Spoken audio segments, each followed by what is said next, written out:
Moses and Plato, Last Train to Clawville is one of those games that immediately stands out through its characters and tone. A narrative-driven adventure centered around a duo with distinct personalities. It promises a mix of dialogue, mystery, and stylized storytelling.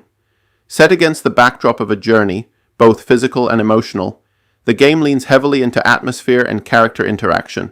But a strong premise and unique style don't automatically guarantee a compelling experience. So the real question is Moses and Plato, Last Train to Clawville, actually worth playing? From the very beginning, the game establishes its identity through its characters. Moses and Plato aren't just protagonists, they're the core of the experience. Their dialogue, interactions, and evolving relationship drive the story forward. Much of the game revolves around conversations, observations, and uncovering details about the world and the situation you're in. It's less about action and more about perspective.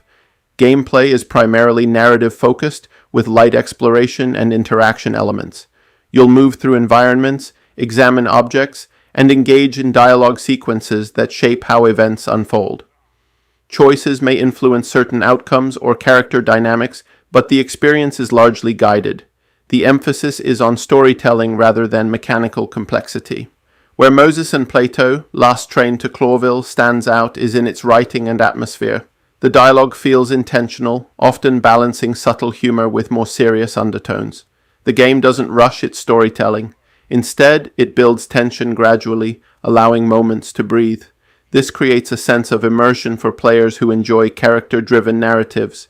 However, the focus on story can also limit gameplay variety.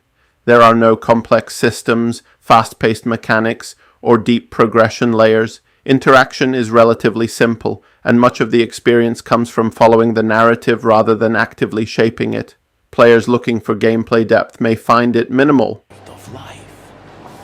Oh my, that was a mistake. Let me step in. This is Moses Wildflower, and I'm Plato Palladius of the Clawville Police Department. We are here because, unfortunately for us, we have been entrusted with the full protection of you and your dear daughter until this magnificent train reaches Clawville. Is that so? Well, why didn't you start with that? Just keep your flattery to yourself. You know what? You're really a little...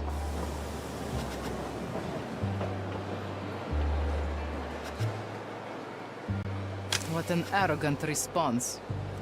I didn't expect anything else from one of you. Good day, gentlemen. Same to you, madam. Whew, she's something, ain't she? Just like the weather here. Ice cold and, well, mostly ice cold. Indeed. But it's interesting what she said. I mean about the peace negotiations. You know... Visually, the game leans into a stylized presentation that complements its tone.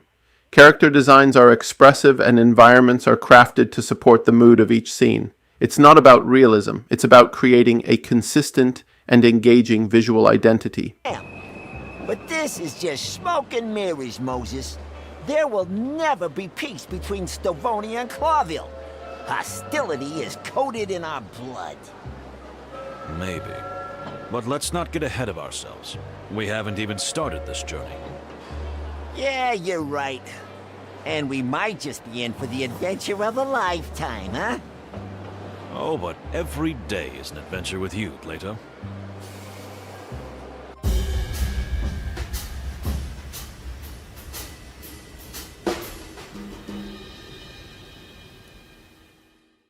More and more passengers.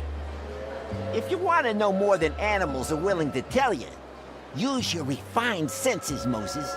Remember what you've taught me. You're in a rather educational mood today, my dear friend. I could almost call it lecturing. You'll thank me later, Moses. Believe me. If you say so.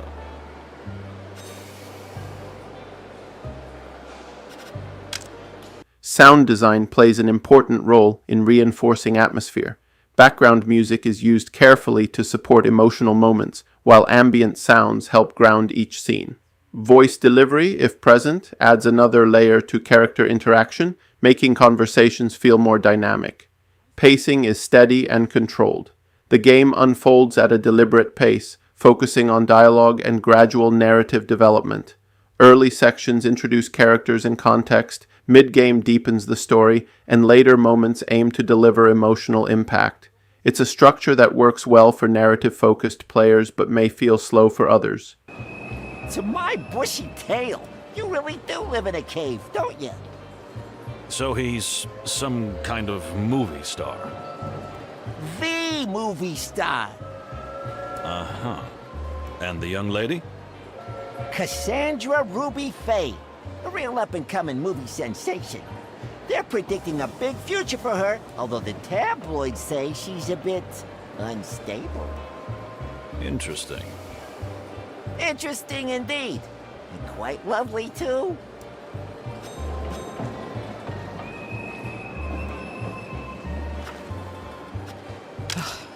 This cursed weather. Dear miss, as a fellow furry cat who is also used to the cold, may I say... I am not a cat. Oh, I see. I didn't mean it like that. I just... And I am not furry either. I follow the Clawville fashion, if you must know. Meaning? I shave like every civilized woman in the world. Any other details you want to know?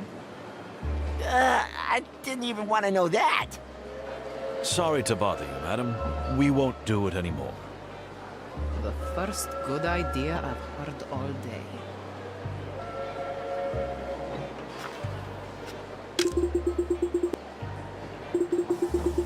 Replay value is limited but present. Different dialogue choices and small variations in interaction can offer slightly different perspectives, but the overall story remains largely consistent. This is more about experiencing the journey than replaying it multiple times. My father? Don't you read the papers? It's all in there. Apart from his military and political career. He has no life. You don't have a very high opinion of your father, am I right? Ha! What are you? Some kind of a detective? Ouch! I'm only here because I want to see Clawville with my own eyes.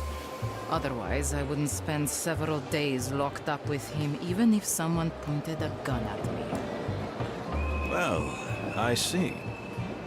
Make a note in your little notebook, detective. If somebody wring my father's neck, I should be suspect number one. That can't happen, miss. That's why we're here. Huh, yes. What a shame.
Excuse my rudeness. My name is... Oh, come on, it's no problem. What can I write? Who will it be for? What? No, I don't. Then simply Cassidy Lupus, star of Silent Wolf and the Loudest Howl. Here we go, darling. But I... Don't thank me, friend. So, is Moses and Plato, Last Train to Clawville, worth playing? If you enjoy story-driven games, character-focused narratives, and atmospheric experiences where dialogue and writing take center stage, then yes, it's worth your time. It offers a focused and emotionally driven journey. However, if you're looking for deep mechanics, fast-paced gameplay, or high replayability, this may feel too limited. Moses and Plato, Last Train to Clawville, isn't trying to be action-heavy or system-driven. It's focused on storytelling, character dynamics, and atmosphere, and within that framework, it succeeds. If you enjoyed this Is It Worth Playing review and want more honest breakdowns of narrative games, indie titles, and unique experiences, check out the other videos on the channel. Subscribe so you don't miss the next one, and I'll see you in the next review.